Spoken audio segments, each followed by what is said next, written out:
that's like very important to me, like being nerdy and having someone with like family values, and you have to be a good person because I don't want to be with somebody who like leaves the table messy at a restaurant and like says that's their job, they have to do it. Like no, like I want someone that has respect for people. Yeah. I Like find just, that the way that people treat waiters is like a really good indication of what they're like. oh yeah, and Uber drivers, like I don't like surrounding myself with people like that. So like I couldn't date someone like that. So like my values are different than, like obviously the dick would probably be last. You know, that's like something we can work on together. But I care more about just family values, having a good personality, having a good heart, someone that has trust and loyalty. Because I can have trust and loyalty, even being a porn star. I can still do that, you know. Just those are the main ones for me personally, because those are things that I carry with me. I want someone to have that too. Right. So you say family values. Do you want to have a family one day? I would love to. Hopefully the earth doesn't go to shit, but you know, that's something I've always wanted to do in life. I always wanted to be a mom. Yeah. Yeah. I think you'd be a good mom. Oh, I would for sure, because I'm the oldest. And you come from a big family? Yeah, there's like, I have 3 siblings, but I grew up with my cousins. So technically it's like 8 of us. That's awesome. So yeah, I took care of everybody. That's great. I only have one daughter, but my brother and sister we all had kids at the same time. So all of the cousins are like Super close. within like a year and a half of each other. Oh, so I mean, they're all still very young. Violet, my daughter, is only a year and a half, but like I'm excited for them to grow up together as they get older. Because my cousins were always on the other side of the world, so I'd never really get to know them very well. But the idea of having like a close like group of cousins to hang out just seems really nice. It is nice because we're all like nerds. You know, watching this clip, I honestly can't help but just shake my head. Here's a woman, an adult movie star, sitting there talking about how she's looking for a loyal man, a man with values, someone who wants to build a family. And she's dead serious, like, not a hint of irony. You can tell she genuinely believes it.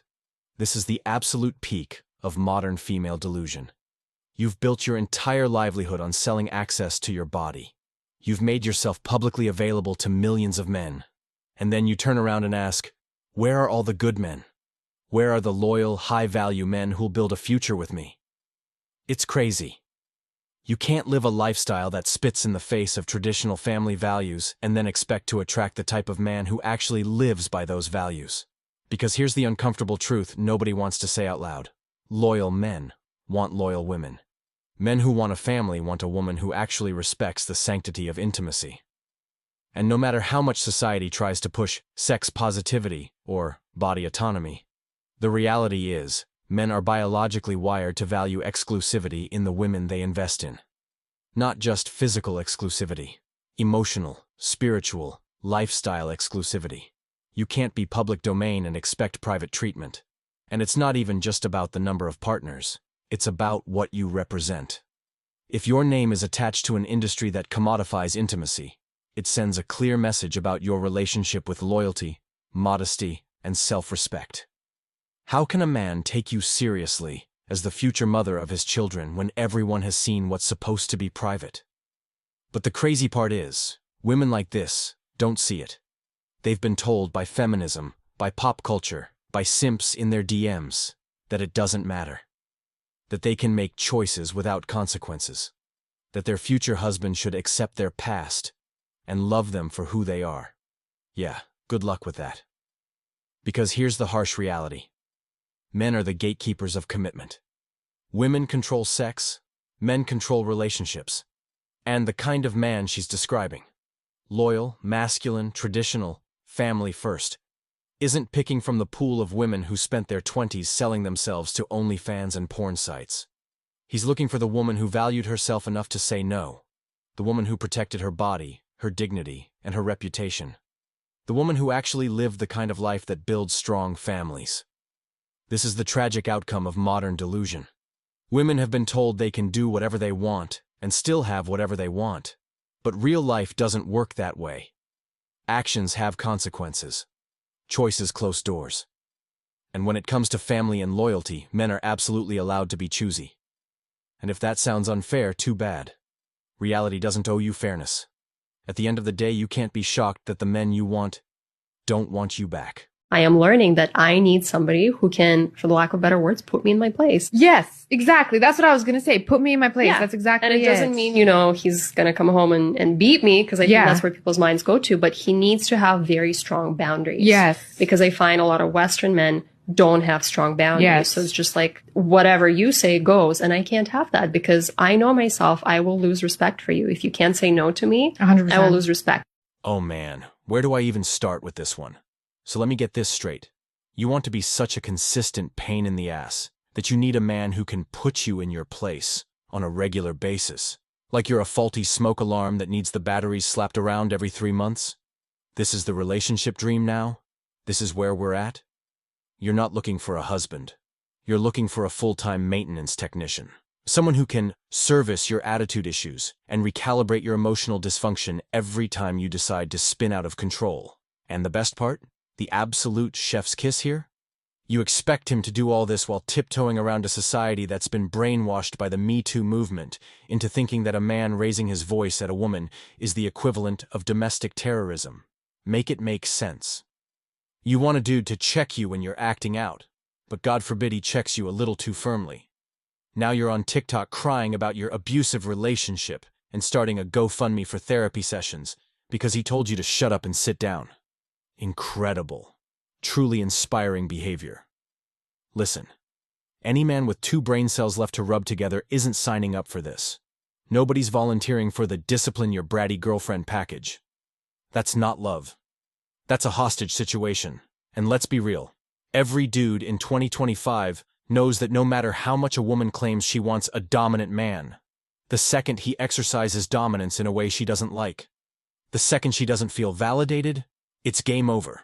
Now he's toxic, dangerous, scary, or my personal favorite, emotionally abusive. And it's all thanks to the brilliant legacy of the Me Too movement, right? The movement that started off trying to protect women from real predators and ended up teaching every emotionally unstable chick with a ring light that her feelings are federal evidence. Me Too basically told women, hey, you're never wrong. If a man makes you feel bad, he's guilty. Believe all women. Trust all tears. So now, men are just supposed to magically lead relationships, but never too strongly. Correct bad behavior, but only if it feels fun and sexy for her. Put her in her place, but also be 100% submissive to her emotional swings. You see the clown logic here? You've got women demanding a masculine, dominant man, but also demanding that he behave like a soy boy the second they decide their feelings are hurt. It's like they want Christian Grey, but only when the lighting is right, and there's a safe word, and a legal team on standby, just in case they regret it afterward. Newsflash. Real men don't live like that. Real men aren't interested in doing periodic maintenance on your broken personality just to keep you entertained. They don't have time to be your part-time therapist, your emotional corrections officer, and your unpaid life coach. They're busy building empires. They're busy finding women who bring peace, not chaos. Women who actually like being led, who respect masculine leadership, and, crazy idea here, don't need to be put in their place every 15 minutes like a hyperactive toddler. Because here's the truth nobody wants to say. If you need to be constantly checked, corrected, and disciplined, you're not ready for a relationship. You're barely ready for adulthood. And the good men? They're out. They're done. They see the game. They know that no matter what they do, even if they're putting you in your place exactly the way you asked for, you can flip the script anytime, call it abuse, and burn their life to the ground, so you can keep playing these games. You can keep looking for your mythical alpha king who's somehow dominant enough to control you, but beta enough to be scared of you at the same time. But here's a spoiler alert for you. He's not coming. He's not interested. And honestly, he's better off. You guys are engaged. Yeah. Fiance. You guys have been dating for what, 4 years? Five years? Okay. So midway through your relationship, you start doing OnlyFans, correct? Yeah. And then stripping. And then procuring sugar daddies and escorting, or no? No escorting? No, just like at the club. Stripping. going on OnlyFans. Content with other men, That just to clarify. for OnlyFans if they have Yes. an OnlyFans and they're into that. But Okay. And then you also have like 10 sugar daddies. Yeah, I have guys that will just text me and just spoil me and send me $100 or whatever. Just taking me to get like Louis Vuitton bags or whatever. So. Sure. Okay. So, but you're okay with it. I am okay with it, yes.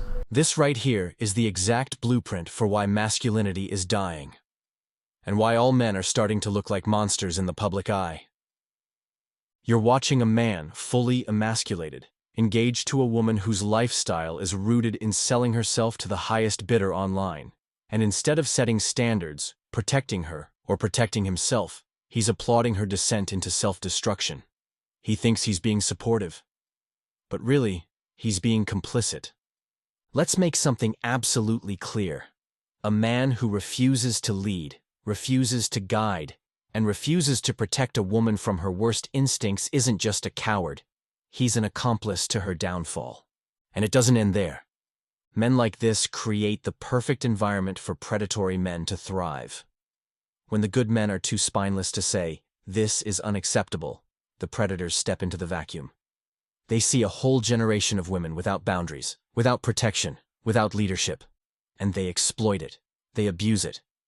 Weak men open the floodgates for strong predators. And here's the dirty truth. When those predators eventually hurt women, emotionally, financially, even physically, it's all men who take the blame. Society doesn't differentiate between the simps, the predators, and the real men.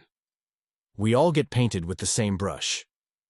When you normalize a man clapping like a trained seal for a woman exposing herself, selling herself, degrading herself, you devalue what masculinity means in the first place.